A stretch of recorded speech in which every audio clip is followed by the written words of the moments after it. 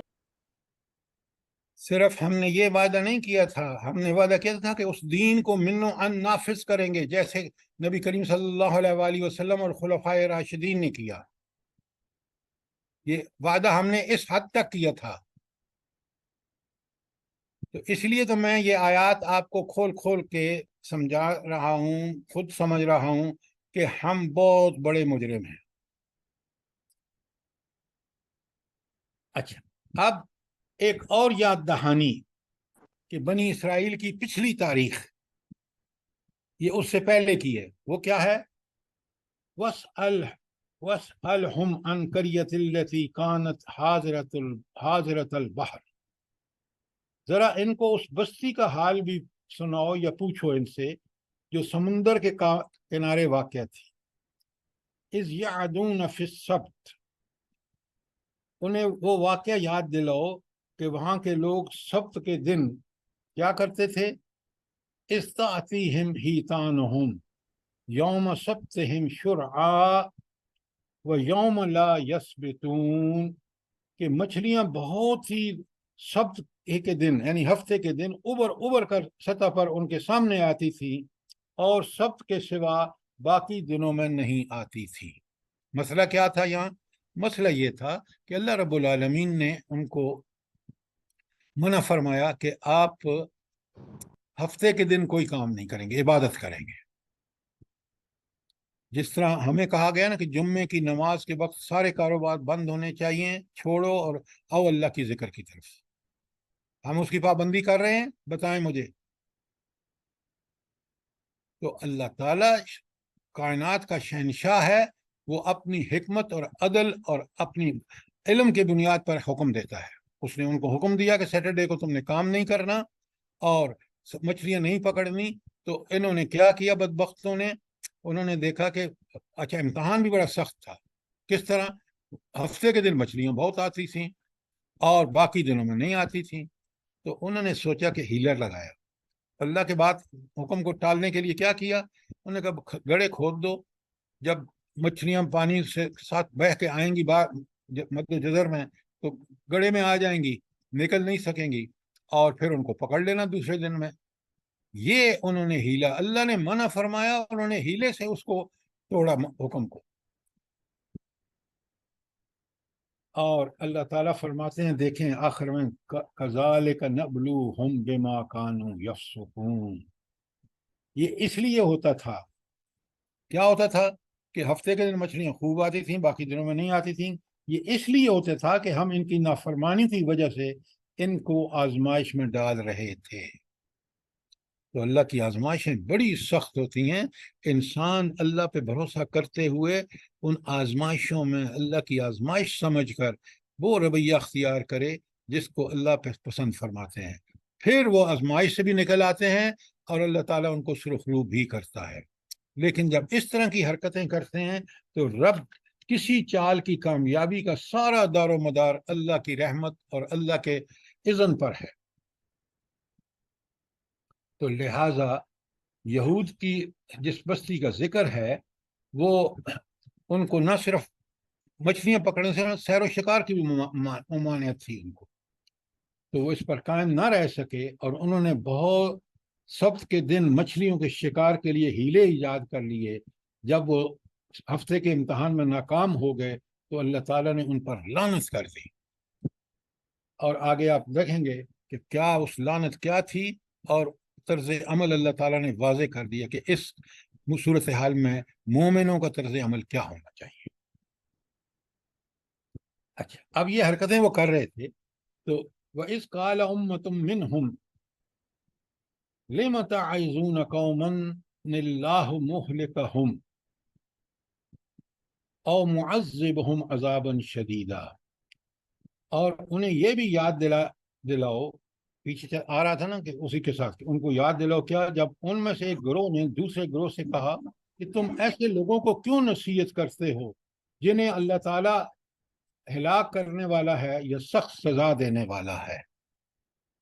میں پھر ترجمہ کرتا ہوں تاکہ وَإِذْ قَالَتْ أُمَّةٌ مِّنْهُمْ، ان میں سے کچھ لوگوں نے ان سے کہا لِمَ تو ہاں تعظون قوما، تم اس قوم کو کیوں نصیحت کرتے ہو، اللہ مہلکہم، اللہ تعالیٰ تو ان کو ہلاک کرنے والا ہے، او معذبا عذابا شدیدا، یا ان کو سخت عذاب دے گا، یعنی اس خلاف ورزی کی وجہ سے جو وہ ہفتے کے بارے میں کر رہے ہیں تو اللہ کے یہ باز نہیں آ رہے، لہذا یہ اللہ کے عذاب میں گرفتار ہوں گے۔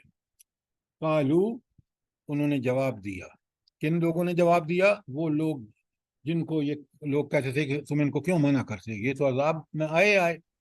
تو ان لوگوں نے جن کو منع کیا وہ قالوا معذرۃ الی ربک، یہ ہمارے رب کے پاس ہماری معذرت ہوگی، وَلَعَلَّهُمْ يَتَّقُونَ، اور شاید کہ وہ بچ جائیں، شاید کہ وہ اللہ کے اس عذاب سے بچ جائیں، اسرائے راست پر آ جائیں، تو اس لیے ہم ان کو نصیحت کرتے ہیں۔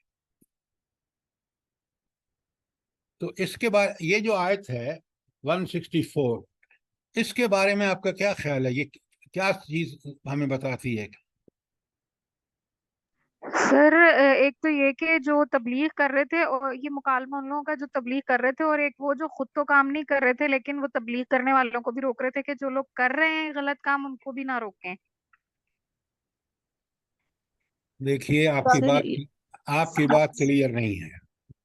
پہلی بات، سر ایک آپ ذرا میری بات غور سے سنیں، ان میں ایک گروہ کثرت سے جو تھا وہ ہیلو بہانوں سے اس ہفتے کے دن کی اللہ تعالیٰ کے حکم کی نافرمانی کر رہے تھے۔ اب ایک گروہ جو تھا وہ ان سے کہتا تھا ایسے نہ کرو، یہ تم غلط کام کر رہے ہو، اللہ کا عذاب آئے گا، تو وہ ان کو منع کر رہے تھے۔ تو کچھ لوگ ان کو کہتے تھے کہ ان کو کیوں منع کرتے ہو، یہ تو باز آنے کے نہیں۔ اب پوری سچویشن کو سمجھیں تو وہ جو منع کر رہے تھے وہ کہتے تھے بھائی یہ ہمارے اللہ تعالیٰ کا ہمارے اوپر فرض ہے کہ ہم ان کو منع کریں کہ شاید کہ یہ سن لیں اور باز آ جائیں۔ یہ ہے اس آیت کا مفہوم۔ اب کوئی بات کلیئر نہیں ہے تو سوال کریں۔ اب سنیں ان کا کیا انجام ہوتا ہے، مفسدین کا، جنہوں نے وہ فساد کر رہے تھے، ہفتے کے دن کی نافرمانی کر رہے تھے، اور وہ لوگ جو ان کو منع کر رہے تھے، اور ایک تیسرا گروہ تھا جو نہ تو کر رہا تھا نہ ان کو منع کر رہا تھا۔ تو تین گروہ گئے، ایک نافرمانی کرنے والا، دوسرا ان کو روکنے والا، اور تیسرا نہ خود کرتا تھا نہ ان کو منع کرتا تھا۔ یہ تین گروہ تھے۔ اب اللہ تعالیٰ فرماتے ہیں آیت 165 میں فَلَمَّا نَسُوا مَا ذُكِّرُوا بِهِ، آخر کار جب انہیں ہدایت کو بالکل ہی نافراموش کر گئے جو انہیں یاد کرائی تھی، تو پھر کیا ہوا؟ انجینا الذین ینہون عن السوء، تو ہم نے ان لوگوں کو بچا لیا جو برائی سے روکتے تھے۔ کون لوگ بچے اس عذاب سے؟ جو روکتے تھے۔ وَأَخَذْنَا الَّذِينَ ظَلَمُوا بِعَذَابٍ بَئِيسٍ بِمَا كَانُوا يَفْسُقُونَ، اور باقی سب لوگوں کو جو ظالم تھے ان کی نافرمانیوں پر سخت عذاب نے پکڑ لیا۔ اب بڑے غور سے سنیے، اس سے معلوم ہوا کہ دعوے اور نصیحت کی ذمہ داری میں کوئی مرحلہ ایسا نہیں آتا جب دائی اور ناصح یہ فرض کر لیں کہ انہوں نے اپنی ذمہ داری ادا کر دی ہے، اور اب نہ ماننے والوں کو عذاب الہی کے لیے چھوڑ دینا چاہیے۔ اللہ تعالیٰ کے ہاں وہ لوگ بری نہیں ہوں گے جو خود اگر برائی میں مبتلا نہیں ہوں لیکن دوسروں کو خیر و شر سے بے تعلق ہو کر زندگی گزاریں۔ تین گروہ تھے میں نے آپ کو بتایا، جو اللہ کے حکم کی نافرمانی کرتا تھا وہ عذاب میں آ گیا، جو نہ کرتے تھے اور نہ ان کو منع کرتے تھے ان پر بھی عذاب آیا، اور جو اللہ نے بچایا کن لوگوں کو؟ جو انہی حالات میں منع کر رہے تھے کہ اللہ تعالیٰ کا حکم نہ توڑو اور تم بچ جاؤ گے، تم فلاح پا جاؤ گے اگر تم اللہ کے حکم پہ عمل کرو۔ آج ہمارے لیے رہنمائی یہ ہے کہ ہم میں سے ہر آدمی تماشا گیر بن کے نہ دیکھے صرف، بلکہ پورے دل پورے عزم سے لوگوں کو سمجھائے، منع کرے جہاں تک اس کی رسائی ہے، پھر ہم بچ سکیں گے۔ اگر ہم بھی خاموش رہے کہ ہمیں کیا ہے، ہم تو ٹھیک نہیں کر رہے، یہ رویہ اسلام میں پسندیدہ ہرگز نہیں ہے۔ بات کلیئر ہے؟ سوال کیجیے، یہ بہت اہم بات ہے۔ جی سر۔ آپ آیت 166 جی یہ سر آج کل یہ قانون بنا ہوا ہے کہ جو کام کرتا ہے کرنے دو جی، ہمارا کیا اپنا ہی بگاڑ ہے نا، لیکن یہ ہم بھی اسی پکڑ میں آ جاتے ہیں کیونکہ ہم اس کو اگر اصلاح نہ کریں گے۔ میں نے آپ کو بڑا کلیئرلی بتا دیا، اللہ تعالیٰ اس گروہ کو بچائے گا جو خود بھی بچتا ہے اور دوسروں کو بچنے کی نصیحت کرتا ہے۔ جو کہتا ہے نا کہ بھائی لوگ کرتے ہیں کرنے رہے، ہمیں کیا ہے، وہ قیامت کے دن اللہ کے ہاں بچ نہیں سکیں گے۔ بڑی کلیئر بات ہے، یہاں ہمیں یہی ہدایت دی گئی ہے کہ برائی کو روکنے کا جتنا آپ کے اندر قوت ہے، وسعت ہے، وہ کریں۔ فلما آتاؤ، پھر جب وہ پوری سرکشی کرنے لگے، ہاں، فلما آتاؤ اما نہو عنہ،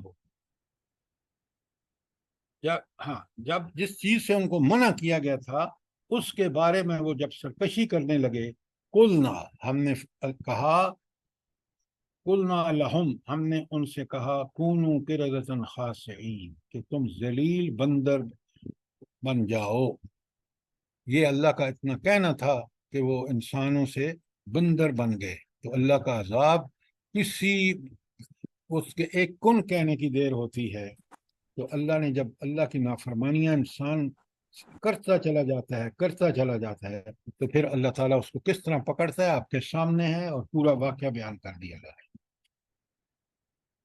وَإِذْ رَبُّكَ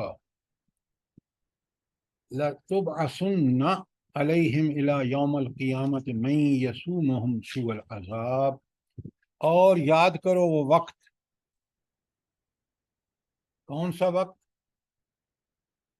یاد کرو وہ وقت جب تمہارے رب نے اعلان کیا تھا کہ وہ قیامت تک برابر ایسے لوگ بنی اسرائیل پر مسلط کرتا رہے گا جو ان کو بدترین عذاب دیں گے۔ یہ تاریخ آپ کے سامنے ہے، سورہ بنی اسرائیل پڑھیں، 17 نمبر پر قرآن میں، وہاں صاف صاف بتایا کہ پہلے ان کو بدو نصر نے تباہ کیا، برباد کیا، پورے یروشلم کا اینٹ سے اینٹ بجا دی، پھر ٹائٹس رومی نے یہ کام کیا، پھر آپ کے سامنے ریسنٹ پاسٹ میں ہٹلر نے کیا، اور اب بھی اللہ تعالیٰ نے ان کے مقدر میں لکھا ہے یہ عذاب، اور وہ بھی اب ان پر آ کر رہے گا۔ تو یہ ساری چیزیں ثبوت ہیں اس بات کا جو آیت کے اس ٹکڑے میں کہا رہا۔ تو اللہ تعالیٰ آگے فرماتے ہیں، ان ربک سریع العقاب، اللہ تعالیٰ دیر نہیں کرتا عذاب دینے میں۔ کیا مطلب ہے؟ ٹائم سکیل جو ہے یا ٹائم سپین اللہ کے ہاں میٹر نہیں کرتی، اس کا حکم نافذ ہوتا ہے، اور جب وہ چاہتا ہے، جب وہ اس کی حکمت اور اس کا علم اس بات کا فیصلہ کر لیتا ہے کہ اس قوم کو مٹا دینا چاہیے، یہ دھرتی پر ہو جائے، وہ مٹا دیتا ہے۔ تو اس لیے وہ دیر نہیں لگاتا، اور وَإِنَّهُ لَغَفُورٌ الرحیم، اور وہ بخشنے والا اور رحم کرنے والا بھی ہے۔ تو جو لوگ اس کی اطاعت کر کے اس کے احکامات کی پابندی کرنے لگیں، توبہ استغفار کریں، ان کو بخشنے والا ہے، اور پھر وہ اس کی رحم کے مستحق بن جاتے ہیں۔ یہ ہے اس آیت 167 کا مفہوم۔ اور پھر اللہ تعالیٰ آگے فرماتے ہیں آیت 168 میں کہ وَقَطَعْنَاهُمْ فِي الْأَرْضِ أُمَمًا، ہم نے ان کو زمین میں ٹکڑے ٹکڑے کر کے بہت سی قوموں میں تقسیم کر دیا۔ کس کو؟ یہی بنی اسرائیل کو۔ مِنْهُمْ دُونَ ذَلِكَ، اور ان میں کچھ نیک لوگ بھی ہیں۔ اللہ تعالیٰ قدردان ہے کتنا کہ ان کا ذکر کرتا ہے جو بچے رہے۔ وَبَلَوْنَاهُمْ بِالْحَسَنَاتِ وَالسَّيِّئَاتِ، اور ہم نے ان کو اچھے اور برے حالات میں ان کی آزمائش کی. کس لیے آزمائش کی؟ بڑے غور سے دیکھیے، آزمائش کس لیے ہوتی ہے؟ لعلہم یرجعون، تاکہ وہ پلٹیں اللہ کی طرف، وہ توبہ طائب ہوں، استغفار کریں اور آئندہ کے لیے اللہ تعالیٰ کی احکامات پر چلنے کا پورا پکا عہد کریں، پھر وہ بچ سکتے ہیں. تو آج ہمارے اوپر وہ یہ آزمائشیں ہیں، یہ اسی لیے ہیں کہ ہم اللہ تعالیٰ کی طرف پلٹیں، رجوع کریں، شرمسار ہوں اپنے گناہوں پر، توبہ طائب ہوں اور معافیاں مانگیں اللہ سے، اس کا استغفار کریں، تو اللہ ضرور معاف کر دے گا. یہ اللہ کا وعدہ ہے.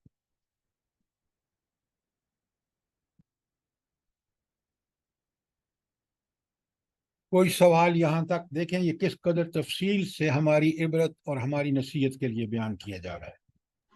سر جی ایک سوال پوچھنا ہے. جیسے آپ جی. نے بتایا کہ بخت نصر اور ٹائٹس اور ہٹلر، لیکن نبی کریم صلی اللہ علیہ وسلم کے زمانے میں بھی ان کو کیا گیا تھا، جیسے بنو نذیر، بنو قریظہ. بالکل آپ نے ٹھیک فرمایا، تاریخ میں بڑے بڑے موقع ہیں. خود آپ نے بالکل صحیح فرمایا کہ تینوں قبیلے بڑے ذلیل ہو کے نکلے، اور یہ سب پھر جب خیبر میں جمع ہو گئے تو پھر خیبر 7 ہجری میں جب خیبر میں اللہ کے رسول صلی اللہ علیہ وسلم نے ان پر حملہ کر کے اور ان کو بالکل زیر کر لیا. تو یہ تاریخ کے بہت سارے مواقع ایسے ہیں. اور آخری اب آنے والا ہے جہاں آپ نے حدیث میں دیکھا ہوگا کہ ایک پتھر وہ درخت کے پیچھے چھپیں گے تو اس کو پتھر بتائے گا کہ یہاں یہودی چھپا ہوا ہے. اب اس کی تفصیلات بہت ساری ہیں جو اس وقت میں بیان کروں گا تو میں اپنے مضمون سے ہٹ جاؤں گا. جزاک اللہ. سر ایکسکیوز می، پتھر کے پیچھے چھپیں گے یا درخت کے پیچھے؟ درخت کے پیچھے چھپیں گے اور پتھر بولے گا صحیح. اس کے پیچھے یہودی چھپا ہوا ہے. سر ایک بات یہ بھی صحیح ہے کہ وہ درخت بہت زیادہ لگا رہے ہیں جو اپنے پیچھے چھپائے گا ان کو. یہ ہاں، یہ بات بھی صحیح ہے کہ وہ درخت یہودی خوب لگا رہے ہیں. دیکھیں کیسی بدبخت قوم ہے، اس کو پتہ ہے سب کچھ، پھر بھی اللہ سے مقابلہ کر رہے ہیں. آج بھی جو یہودی عیسائی توبہ طائب ہو کے اللہ کے نبی صلی اللہ علیہ وآلہ وسلم پر ایمان لا کے شریعت اسلامیہ قرآن و سنت والی شریعت قبول کرے گا تو اللہ کے ہاں بخشا جائے گا. ورنہ اگر کوئی آج یہودی یا عیسائی رہ کر سمجھتا ہے تو قرآن میں نے آپ کے سامنے آیت رکھی ہے، بالکل ایک نہیں کئی آیات ہیں کہ اب نبی کریم صلی اللہ علیہ وسلم کی بعثت کے بعد نجات آخرت میں اور دنیا میں عمل قابل قبول ہوگا جب آپ نبی کریم صلی اللہ علیہ وسلم پر ایمان لا کے اور قرآن و سنت کی شریعت پر عمل کریں گے. آپ ذرا سنیں اگلی آیت، بالکل ہمارے حسب حال ہے. اللہ تعالیٰ فرماتے ہیں فَخَلَفَ مِن بَعْدِهِمْ خَلَفٌ، ان کے بعد ناخلف ان کے جانشین ہوئے. ذرا غور سے سنیے اور اپنے حال کو دیکھیے. وارث الکتاب، کتاب کے وہ وارث ہوئے، یاخذون ارض هذا الادنى، یاخذون ارض هذا الادنى، اور وارث کتاب کے ہیں، کام کیا کر رہے ہیں؟ اسی دنیا کی چھوٹی چھوٹی چیزوں کے فائدے سمیٹنے میں لگے ہوئے ہیں. بالکل قرآن کے ہم وارث، اور ہمارا عمل بالکل ایسا ہی ہے جیسا یہاں آیت میں بتایا جائے، دنیا پرستی، مال پرستی. اور پھر ان کے کیا تبصرہ ہے، اور اپنے حال کو دیکھیں. وَإِن يَأْتِهِمْ أَرْضٌ مِثْلُهُ يَأْخُذُهُ، اور اگر ان کو اس جیسی چیز سامنے آتی ہے تو لپک کر لے لیتے ہیں، دنیاوی مفاد کے پیچھے جان لڑا دیتے ہیں. أَلَمْ يُؤْخَذْ عَلَيْهِمْ مِيثَاقُ الْكِتَابِ، کیا ان سے میثاق نہیں لیا گیا تھا؟ یہودیوں کی بات ہے، اگر چاہیں تو میں میثاق کے سارے حوالے دے سکتا ہوں، آپ ان کو پڑھ لیں. تو کیا میثاق لیا تھا؟ اللہ یقولوا علی اللہ الا الحق، کہ وہ اللہ کے بارے میں حق کے سوا کچھ نہیں کہیں گے. یہ ان کے میثاق میں ہے، یہ ہمارے قرآن میں ہے. وَدَرَسُوا مَا فِيهِ، اور یہ خود پڑھ چکے ہیں جو کتاب میں لکھا ہے، والدار الآخرہ۔ اچھا، یہاں تک کوئی سوال ہو یہودیوں کے بارے میں، اور آج ہم اس میں کس درجے ملوث ہیں؟ کوئی سوال؟ قرآن کو اس لیے پڑھیں، یہ ہدایت کی کتاب ہے۔ سر آج ہمارا بھی تو سودی نظام جو ہے وہ یہی بالکل سر، یہ بدبخت قوم تھی، ہم بھی کر رہے ہیں آپ بالکل سودی سیم ہم یہی۔ لوگ بھی انہی آپ کے سودی ساتھ ہیں۔ نظام کو اکیلے کیوں رو رہے ہیں؟ آپ سر کا وہ عدل کا نظام، آپ قرآن کی ایک ایک حکم کی نافرمانی کر رہے ہیں۔ ہم وہ قوم ہیں جنہوں نے قرآن کو پس پش ڈال دیا ہے۔ ہم طاغوت کے ہر بات کو اچھا سمجھتے ہیں، نعوذ باللہ، اور اللہ اور رسول صلی اللہ علیہ وآلہ وسلم کی جو حق باتیں ہیں ان کو ہم سمجھتے ہیں یہ آج اپلیکیبل نہیں ہیں۔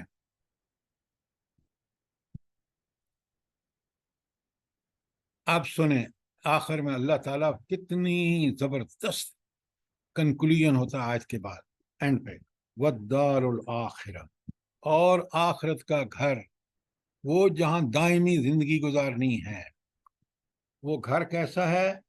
ہاں، خیر للذین، وہ کن کے لیے بہتر ہے؟ یتقون، جو تقوی اختیار کرتے ہیں، جو دنیا کے اندر تقوی کیا ہے؟ اللہ کے احکامات جو اس نے کرنے کو کہا ہے وہ کریں، جس سے منع کیا ہے رک جائیں، یہ تقوی ہے۔ جو زندگی اس تقوی پہ بنیاد پر، ایمان اور تقوی کی بنیاد پر گزاریں گے، ان کے لیے وہ گھر بہتر ہے۔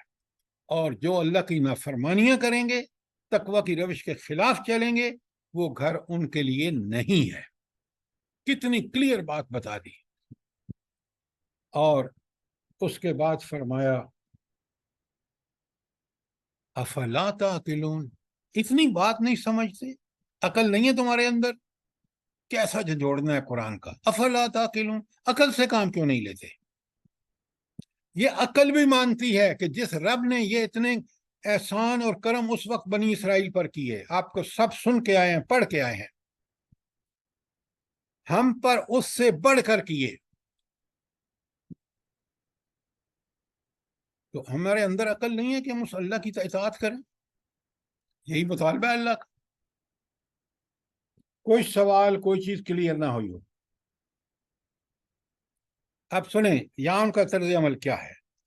کتاب اللہ کے وارث ہونے کے مدعی ہیں، لیکن پس ہمتی اور بزدلی کا عالم یہ ہے کہ جہاں لقمہ حرام نظر آئے اس کو چھوڑنے کا حوصلہ نہیں رکھتے، اور ضمیر میں کوئی خلش بھی پیدا نہیں ہوتی، اور جھوٹی آرزوؤں سے آپ جی رہے ہیں کہ بس ہم انبیاء کی اولاد ہیں، اللہ تعالیٰ ہمیں بخش دے گا۔ نعوذ باللہ من ذالک، اللہ کے ہاں بخشش پورا قرآن بھرا پڑا ہے۔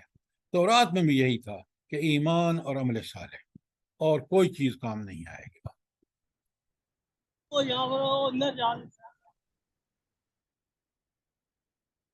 اللہ دیکھیں اب کس قدر قرآن نصیحتیں کر رہا ہے، کھول کھول کے بات کر رہا ہے۔ 170 میں اللہ تعالیٰ کہتے ہیں والذین یمسکون بالکتاب، وہ لوگ جو کتاب کو مضبوطی سے پکڑتے ہیں، کتاب کا مطلب ہے قرآن مجید اور سنت رسول، وَأَقَامُوا الصَّلَاةَ، اور نماز قائم کرتے ہیں، ان لا نضیع اجر المصلحین، دو باتیں کی ہیں۔ پہلی، یمسکون بالکتاب، کتاب کو مضبوطی سے پکڑ لو، جو حکم دیتا ہے قرآن مجید اس کو کرو، جس سے منع کرتا ہے اس سے رک جاؤ، جس طرح باقی تعلیمات ان پہ عمل کرو، اور نماز قائم کرو۔ جب تم نماز قائم کر لو گے تو پھر تم دنیا کا ہر اللہ کا حکم کی پابندی کرنے میں تمہیں آسانی ہوگی۔ نماز کی اقامت چھوڑ دو گے، اوپر آپ نے دیکھا کہ بنی اسرائیل کا مسئلہ یہ تھا کہ انہوں نے نمازیں چھوڑی اور اپنی خواہشات نفس کی پیروی میں لگ گئے۔ آج ہمارا بھی یہی حال ہے۔ اللہ تعالیٰ کتنا قدردان ہے، فرماتے ہیں ان لا نضیع اجر المصلحین، اصلاح کرنے والوں کا اجر ہم ضائع نہیں کرتے۔ اصلاح کرنے والے یہاں کون ہیں؟ جو دعوت دین کا کام کر کے اللہ کی کتاب و سنت، رسول اللہ صلی اللہ علیہ وسلم کی سنت کے مطابق لوگوں کی اصلاح کرتے ہیں، اپنی بھی اصلاح کرتے ہیں۔ کوئی سوال یہاں تک؟ اب یہ جو آیت 171 ہے نا، اس سے پہلے قوموں کی تاریخ کا حوالہ یہاں ختم ہو گیا. 6 قومیں تو وہ تھی نا جو میں نے آپ کو پہلے بتائی ہیں، اور یہ آخری جو تھا تفصیل سے بنی اسرائیل کا معاملہ، تو ان کا حوالہ یہاں ختم ہو گیا. اس بیان سے ثابت کرنا مقصود تھا کہ کائنات کا اور ہمارا خالق و مالک دنیا کے احوال و معاملات سے بے تعلق نہیں ہے. وہ خلق کی اصلاح کے لیے رسول بھیجتا رہا ہے جو ہمیشہ ان کی سرفرازی یا تباہی کی میزان بن کر آئے ہیں. یہ کیا مطلب ہے سرفرازی یا تباہی کی میزان بن کے آئے ہیں؟ کیا مطلب ہے اس کا؟ جلدی بتائیں. سر اگر انہوں نے مان لیا تو ان کی کامیابی ہے، اگر انکار کیا تو پھر تباہی. ہاں، یہ 6 قوموں کا اور بنی اسرائیل کا واقعہ بالکل صاف. سرفرازی اس وقت ہے جب اللہ کے رسول کی بات مان کر اس کو زندگی کا حصہ بنا لیں گے، اس کو نظام کا حصہ بنا لیں گے، تو اللہ کے ہاں ان کی سرفرازی ہے. اور تباہی جب اس سے انکار کرتے ہیں، دنیا میں تباہی آپ کو کہیں دور جانے کی، اپنی حالت کو دیکھ لیں. اللہ اکبر. دیکھیں تو صحیح ذلت اور پستیاں اس ملک میں جس میں ذرائع اور وسائل کی فراوانی ہے. وہاں روٹی کو انسان محتاج، یہ کیسے ممکن ہے؟ قرآن کس قدر برحق ہے، ذرا دیکھیں تو صحیح کہ اللہ تعالیٰ فرماتے ہیں کہ یہ نبی کیا بن کے آتا ہے؟ یا تو سرفرازی اگر اس کی اتباع کی، اور اگر اس کے خلاف گئے تو مہلت کے بعد کیا ہوگا؟ تباہی. اور یہی فیصلہ کن مرحلہ اس وقت قریش کے سامنے نبی کریم صلی اللہ علیہ وسلم نے رکھا، آج ہمارے سامنے ہے. وہی قرآن، وہی رسول صلی اللہ علیہ وسلم کی ہدایات. وہ نہیں مان کے دیا، بدر کی شکست ایک، دوسری ذلت ان کی فتح مکہ. اور آج آپ اپنے حالات کو دیکھ لیں کہ کن حالات سے ہم گزر رہے ہیں اس نافرمانی کے بعد، کس ذلت اور پستی کا ہم کو سامنا ہے. اب جو ہے آگے آیت 172، یہ آپ ایک بات ہمیشہ یاد رکھیں، قرآن کا ایک بڑا لاجواب طریقہ ہے. قرآن کے سورت کے شروع میں، ہر سورت کے شروع میں آپ کو ہدایات، واقعات، احکامات ملیں گے، اور آخر میں اس ایک سمری، اور اس سمری کے نتیجے میں جو واضح ہدایات ہیں وہ اب شروع ہوگی. سورہ لمبی سورہ ہے، 204 آیات ہیں. سر ایک دفعہ پلیز 171 کا ذرا کر دیں. جی 171 میں ابھی کر دیتا ہوں. جی یہ رہتی ہے نا. سوری بالکل آپ نے ٹھیک کہا. جی یہ رہتی ہے. 171 میں کہا، بڑے غور سے سنیں، سبحان اللہ و بحمدہ سبحان اللہ العظیم. وَإِذْ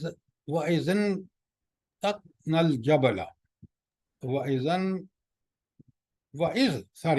وَإِذْ نَتَقْنَا الْجَبْلَ فَوْقَهُمْ، جب ہم نے پہاڑ کو ان کے اوپر کھڑا کر دیا. كَأَنَّهُ ظُلَّةٌ، گویا وہ ان پر بالکل چھایا ہوا ہے. پتہ ہے یہ کیا ہوا؟ جب اللہ تعالیٰ نے بنی اسرائیل سے عہد لیا نا تاکہ ان کے دل بالکل جھک جائیں، تو اللہ نے یہ معجزہ کیا کہ پہاڑ کو اٹھا کے ان کے اوپر سائے کی طرح کھڑا کر دیا. وہ گرا ہی جاتا ہے، تاکہ دہشت میں ان کو پتہ چلے کہ جس اللہ سے وعدہ کر رہے ہیں اس اللہ کی طاقتیں اور قدرتیں کیا ہیں. تو اللہ نے یہ اس لیے اللہ تعالیٰ کہا وَإِذْ نَتَقْنَا الْجَبْلَ فَوْقَهُمْ، جب ہم نے پہاڑ ان پر کھڑا کر دیا، كَأَنَّهُ ظُلَّةٌ، گویا کہ وہ ان پر سایہ فگن ہے. وَظَنُّوا، اور وہ انہوں نے گمان کیا، أَنَّهُ وَاقِعٌ بِهِمْ، کہ وہ تو ان پر گرنا ہی چاہتا ہے. خُذُوا مَا آتَيْنَاكُمْ بِقُوَّةٍ، اب یہ ہے وہ عہد، پکڑو پوری طاقت سے، قوت سے جو ہم تمہیں دے رہے ہیں، تورات، تختیاں. وَاذْكُرُوا مَا فِيهِ، اور جو کچھ اس میں ہے اس کو یاد رکھنا.